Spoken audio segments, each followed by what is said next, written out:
Voici Toronto, la plus grande ville du Canada, la capitale financière du pays et l'un des centres les plus importants de toute l'Amérique du Nord. Pour beaucoup de gens, c'est simplement une grande ville. Mais en réalité, pendant la majeure partie de son histoire, Toronto était en fait 6 municipalités en une seule. Mais lorsque le gouvernement provincial a décidé de les fusionner en 1998 contre la volonté explicite des habitants, cela a déclenché une série de conséquences politiques dont le Canada subit encore les effets aujourd'hui. Pour comprendre comment nous en sommes arrivés là, il faut revenir à 1954.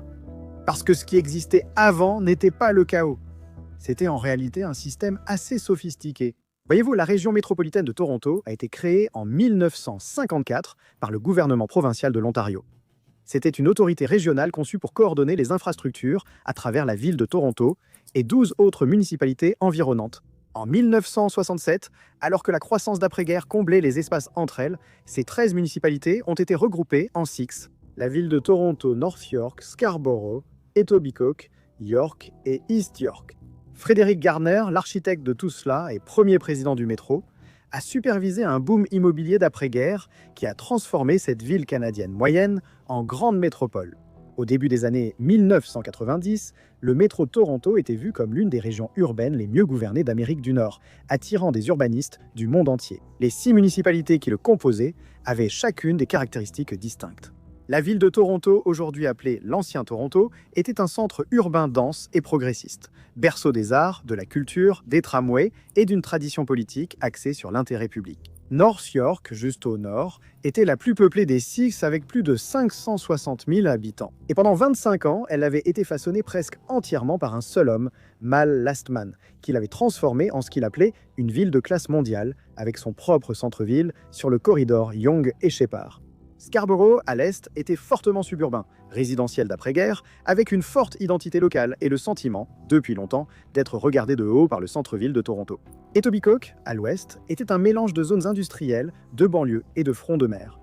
York était la plus petite et la plus pauvre des 6, fortement dépendante des subventions croisées du métro.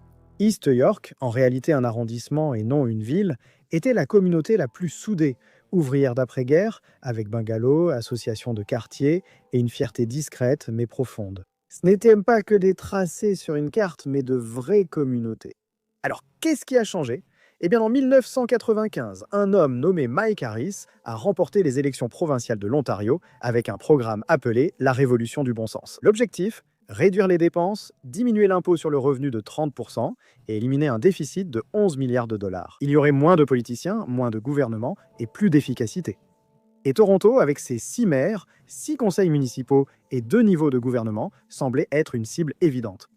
Mais Harris a en fait hérité d'un problème. Le précédent gouvernement du nouveau Parti démocratique, mené par Barbara, avait jugé nécessaire de repenser la gouvernance de Métro Toronto et nommé Anne Golden à la tête d'un groupe de travail sur l'avenir de la région du Grand Toronto. Le rapport Golden est arrivé en janvier 1996 et il allait presque exactement à l'opposé de ce que Harris voulait. L'argument de Golden était simple. Les vrais problèmes de Toronto ne s'arrêtaient pas aux frontières des métropolitaines. Pour résoudre étalement urbain, logement et transport régional, fusionner les 6 municipalités centrales ne suffisait pas. Il fallait viser plus large. Sa recommandation était de créer un véritable gouvernement du Grand Toronto, qui inclurait aussi les banlieues extérieures en pleine croissance. Mississauga, Brampton, Vaughan, Markham. Selon elle, le problème n'était pas la division interne de Métro Toronto, mais l'absence de lien entre les banlieues en expansion et le centre régional. Mais Harris a complètement rejeté cette idée. Au lieu de cela, il a fait exactement le contraire. Il a fusionné les 6 municipalités centrales en une seule ville, tout en laissant les banlieues extérieures complètement intactes. Mississauga, avec 550 000 habitants, est restée indépendante. Brampton est restée indépendante. Le problème d'étalement urbain que Golden avait identifié a été laissé sans contrôle et a continué de croître. Au lieu de voir plus grand comme recommandé, Harris, Premier ministre de l'Ontario, a préféré se concentrer vers l'intérieur, préservant sa base politique des banlieues extérieures. La justification avancée était une étude de décembre 1996 réalisée par KPMG, l'un des 4 plus grands cabinets d'audit mondiaux qui prévoyait des économies de 865 millions de dollars au cours des 3 premières années grâce à la fusion des 6 villes. Cela permettrait d'éliminer les administrations en double, de regrouper les achats et de rationaliser la prestation des services. En gros, tout serait plus rentable. Les calculs sur le papier semblaient clairs. Les vraies motivations étaient plus intéressantes. Il s'agissait de s'assurer que vous abonnez à la chaîne. Non, mais bref, la première raison était financière. Le gouvernement Harris restructurait aussi les niveaux de gouvernement responsables des dépenses, ce qu'on appelait le désenchevêtrement. La province, chaque grande crise de l'histoire a révélé la même erreur, de la Grande Dépression au krach financier de 2008. Les gens n'ont pas perdu d'argent par manque, mais parce qu'ils ont tout investi au même endroit. Je vais vous parler de Mintos. Diversifiez vos investissements, bénéficiez d'un revenu passif quotidien prévisible et recevez jusqu'à 350 € de bonus. Avec Mintos, vous prêtez de l'argent à des entreprises ou particuliers et touchez des intérêts fixes. Sur la plateforme Mintos, tout est très simple et le rendement attendu pour chaque prêt est fixé à l'avance sur la plateforme. Vous pouvez filtrer les prêts selon le rendement que vous souhaitez, le niveau de risque que vous êtes prêt à prendre, l'horizon de temps pour récupérer votre argent, le pays dans lequel vous voulez investir et même la devise. Mintos offre aussi des portefeuilles automatisés, évitant la surveillance continue grâce au réinvestissement automatique de vos rendements. Avec Mintos, le rendement moyen des prêts est d'environ 11%. Mintos est en activité depuis 2014, compte plus de 600 000 utilisateurs et est réglementé dans l'Union européenne sous MiFID. Et comme vous venez par ma chaîne, vous bénéficierez d'un bonus exclusif allant jusqu'à 350 € à partir d'un investissement de 500 €. Cliquez sur le lien ou scannez le QR code pour l'obtenir maintenant. Des rendements stables, aucun risque pour vos investissements et en plus un bonus. Ne ratez pas cette opportunité de l'éducation, qualifiant cela de victoire pour les contribuables torontois. Mais elle n'a pas mentionné le prix à payer. Le logement social, l'aide sociale, les subventions pour la garde d'enfants, les soins de longue durée et les ambulances sont désormais à la charge de la nouvelle ville. Toronto a hérité d'environ 95 000 logements sociaux vieillissants, avec un retard de réparation estimé à plus de 2 milliards de dollars. Le coût net annuel de ce transfert pour la nouvelle ville était d'environ 252 millions de dollars chaque année, selon l'analyse budgétaire de Toronto elle-même. Ce chiffre a été cité par tous les maires de Toronto depuis. En gros, Harris a utilisé la restructuration comme prétexte pour transférer les coûts des comptes de la province à ceux de la ville. Le deuxième motif, largement documenté dans la littérature universitaire, était politique. L'ancien Toronto votait systématiquement libéral ou néo-démocrate lors des élections provinciales et fédérales. La fusion en une mégapole signifiait que les circonscriptions suburbaines, plus conservateurs, dilueraient le vote urbain progressiste qui avait fait de l'ancien Toronto une épine pour le gouvernement provincial. Pour beaucoup, c'était du charcutage électoral, et les personnes concernées par la fusion ne l'ont pas accepté en silence. Décembre 1996, le projet de loi 103, la loi sur la ville de Toronto, est présenté à l'Assemblée législative de l'Ontario. Un mois après, les audiences publiques avaient reçu des milliers de contributions. Une coalition appelée Citizens for Local Democracy, dirigée par John Sewell, un ancien maire de Toronto, a commencé à s'organiser dans les 6 villes. L'argument était simple, Métro Toronto fonctionne déjà. C'est une solution à la recherche d'un problème. Un groupe nommé Save Our Suburbs est apparu à North York et Etobicoke, composé de propriétaires craignant l'imposition de taxes plus élevées et du modèle de service du centre-ville de Toronto. Fait à noter, les progressistes du centre-ville et les conservateurs de banlieue s'y sont opposés, mais pour des raisons totalement différentes. Seul le gouvernement provincial voulait vraiment la fusion. En janvier 1997, environ 10 000 personnes se sont rassemblées à Metro Hall, l'une des plus grandes manifestations municipales de l'histoire de Toronto. Le 3 mars 1997, les 6 municipalités ont organisé un référendum. La question était, êtes-vous en faveur de la fusion municipale ? 76% des résidents ont voté non. Pas une seule municipalité n'a obtenu un pourcentage de vote positif. Pendant ce temps, le Premier ministre Mike Harris a répondu que le référendum n'était pas contraignant, ce qui était légalement exact. Selon la Constitution canadienne, les municipalités sont des créations de la province. L'article 92.8 de la loi constitutionnelle de 1867 donne aux provinces une autorité totale sur les institutions municipales. Et les tribunaux étaient d'accord. L'Ontario pouvait faire ce qu'il voulait à Toronto et il n'y avait aucune protection constitutionnelle, aucun recours. À l'Assemblée législative, le NPD et les libéraux ont déposé environ 13 000 amendements au projet de loi 103 en 9 jours dans le but de le retarder. L'une des plus longues tentatives de obstruction parlementaire en Ontario. Le gouvernement a finalement imposé la clôture, mettant fin au débat et adoptant le projet de loi. Ainsi, le 21 avril 1997, le projet de loi 103 a été adopté. Et le 1er janvier 1998, la ville de Toronto est officiellement née. La transition a été, pour le dire gentiment, chaotique. Mal Lastman, qui avait passé 25 ans à bâtir North York et qualifié la fusion de catastrophe jusqu'à ce qu'elle devienne inévitable, a changé d'avis et s'est présenté comme maire de la nouvelle ville. Il a remporté la victoire contre la maire sortante Barbara Hall, principalement grâce au vote des banlieues de North York. La première élection de la nouvelle ville a clairement révélé les dynamiques politiques qui allaient la marquer pendant des décennies. Le problème d'harmonisation était sérieux. 6 municipalités avaient chacune leur propre grille salariale, régime d'avantages sociaux et normes de service. Selon le droit du travail et la réalité politique, tout devait s'harmoniser selon la norme la plus élevée de chaque catégorie.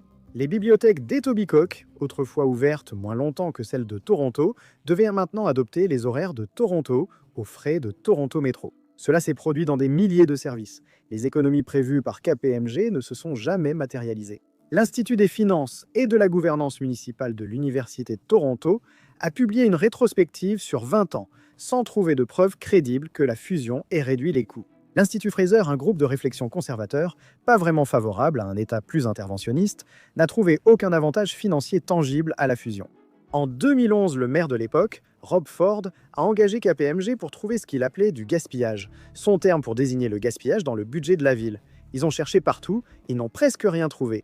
La même société qui avait justifié la fusion pour des économies admet maintenant qu'aucune nouvelle efficacité n'est à attendre de la ville fusionnée. Cela nous amène à Rob Ford, et on ne peut pas vraiment comprendre Rob Ford sans comprendre ce que la fusion a fait à la politique de la ville. Après la fusion, les anciennes municipalités de banlieue avaient le sentiment d'avoir échangé un véritable gouvernement local, réactif, contre une place à la table dominée par les priorités, les médias et la culture du centre-ville de Toronto. Le Toronto Star, le Globe and Mail, CBC, tous basés au centre-ville, tous culturellement centrés sur le centre-ville. À Scarborough surtout, le long déclin du Scarborough Rapid Transit a renforcé l'impression que les besoins en transport des banlieues étaient négligés. Rob Ford a grandi à Etobicoke et a été élu pour la première fois au conseil en 2000 pour Etobicoke Nord. Toute sa marque politique, celle du contribuable de banlieue contre les élites du centre-ville et le gaspillage, exprimait directement ce ressentiment. Ses attaques contre les bibliothèques, le financement des arts, les tramways étaient des critiques codées des priorités du centre-ville. Et cela a marché. Lorsqu'il a remporté l'élection municipale de 2010, la carte électorale racontait toute l'histoire. Le centre-ville a massivement voté contre lui. Etobicoke et Scarborough lui ont permis de l'emporter. C'était une carte rendant visibles les failles de l'amalgamation. Et puis il y a Doug Ford, le frère de Rob. Il est devenu Premier ministre de l'Ontario. 2 mois après le début de son mandat, en pleine campagne électorale municipale à Toronto, alors que les candidats figuraient déjà sur le bulletin de vote, il a annoncé qu'il réduisait le conseil municipal de Toronto de 47 à 25 sièges en pleine élection, sans consultation. Un tribunal de l'Ontario a annulé la décision, la jugeant inconstitutionnelle et contraire à la liberté d'expression. Doug Ford a menacé d'utiliser la clause dérogatoire, ce qui aurait été une première dans l'histoire de l'Ontario. Mais l'élection a tout de même eu lieu selon sa carte des 25 quartiers. La Cour suprême du Canada l'a confirmé en 2021 à 5 contre 4, réaffirmant le vaste pouvoir constitutionnel de la province sur les municipalités. Aujourd'hui, Toronto compte désormais 25 conseillers pour plus de 3 millions d'habitants, soit un pour environ 120 000 résidents. Comparez cela à Paris ou au Borough de Londres, où un conseiller local représente 5 000 habitants. San Francisco compte 11 superviseurs pour 800 000 habitants. Selon presque tous les critères, Toronto est l'une des grandes villes les moins représentées démocratiquement au monde. Et elle en est arrivée là par un enchaînement direct allant du projet de loi 103 en 1997 au projet de loi 5 en 2018. La même doctrine, la même logique, la province dit encore à la ville que ses souhaits n'ont qu'une valeur consultative. C'est encore plus fou quand on compare à Montréal. En 2002, le gouvernement provincial du Québec a fait presque exactement ce que Harris avait fait, fusionnant 28 municipalités de l'île de Montréal en une seule ville, sous la même justification et les mêmes promesses d'efficacité. La loi québécoise autorisait un mécanisme de diffusion permettant aux municipalités de tenir des référendums pour se séparer, contrairement à celle de l'Ontario. En 2004, 15 municipalités ont voté pour se retirer. En 2006, elles se sont reformées en tant que villes distinctes. Toronto n'a jamais eu cette option. Ils ont refusé de légiférer pour permettre la défusion. La province l'a fusionnée et seule elle peut la défusionner. Et la province n'a jamais sérieusement envisagé de le faire. Le Québec a offert à ses citoyens une porte de sortie. L'Ontario ne l'a pas fait. Et le problème que la fusion était censée résoudre, le problème de coordination régionale, le problème d'étalement urbain qu'Anne Golden avait correctement identifié, n'a jamais été abordé du tout. Mississauga est restée indépendante. Brampton est restée indépendante. Les banlieues ont poursuivi leur expansion avec des lotissements peu denses, créant un étalement urbain dépendant de la voiture, sans coordination avec la planification du transport en commun de Toronto. La région du Grand Toronto ne dispose pas encore d'un réseau de transport en commun unifié. Go Transit, TTC, York Region Transit, Brampton Transit, MyWay à Mississauga, tous séparés. La fusion a uni des villes qui n'en avaient pas besoin, laissant inchangé l'étalement suburbain qui aurait nécessité d'être géré autrement. Aujourd'hui, le budget de fonctionnement de Toronto s'élève à 18,9 milliards de dollars. Sa liste d'attente pour le logement social compte plus de 105 000 ménages. Son déficit d'infrastructure, c'est-à-dire les réparations en capital non financées, nécessaires au cours de la prochaine décennie, est estimé à 46,5 milliards. La pression structurelle causée par le transfert des coûts n'a jamais été résolue. En gros, chaque maire depuis 1998 est allé voir la province pour demander de l'aide, et ils sont tous revenus pratiquement les mains vides. Les identités n'ont jamais disparu. Scarborough, Etobicoke, North York, on les entend encore constamment. Non comme juridiction légale, mais comme de vrais lieux où vivent des personnes ayant des opinions bien arrêtées sur la question de savoir si elles sont traitées équitablement. Les frontières ont peut-être disparu en 1998, mais les sentiments sont restés. Après tout, quel est le surnom de Toronto que Drake a popularisé, mais que la plupart des habitants n'utilisent jamais? The Six renvoie vraiment à l'idée d'une ville issue de la fusion de 6 municipalités. L'amalgamation de Toronto, présentée comme efficace selon KPMG, était en réalité une décision politique. Décider quel niveau de gouvernement assumerait le coût d'un parc de logements sociaux vieillissant à chaque récession et quelle ville verrait l'influence politique de ses électeurs diluée. Sur la question de savoir si un référendum démocratique était quelque chose que la province devait réellement respecter. Les tribunaux ont dit non à celle-là. La Constitution a dit non. Et près de 3 décennies plus tard, Toronto paie encore, littéralement et autrement, pour cette réponse. Cependant, la tendance des villes en croissance est de fusionner pour plus d'efficacité, que cela vous plaise ou non. Pour beaucoup, c'était inévitable, mais la critique était que cela a été précipité trop tôt. Qu'en pensez-vous? Était-ce vraiment nécessaire? Dites-le moi en commentaire et à la prochaine vidéo. Merci d'avoir regardé.